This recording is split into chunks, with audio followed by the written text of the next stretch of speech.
Папа, біздің Атомиядан қандай продукция іштің, соны айта ғой. Хемохим деген дәрі іштім. Хемохим деген дәрі іштім. Менде давление болды.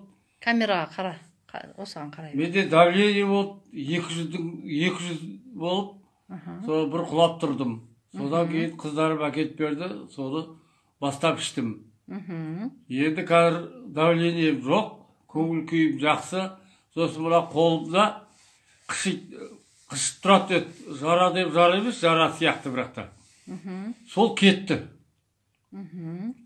Әуелі күніне біреу ішіп тұрдым. 15 күннен кейін таңертең біреуін, кешке біреуін 2 мезгіл іштім. Ай жарымда іштім. Енді қазір жақсы, көңіл күйім жақсы, бәрі нормально. Ұнады ма хемохим? Ұнады әрине. Алдын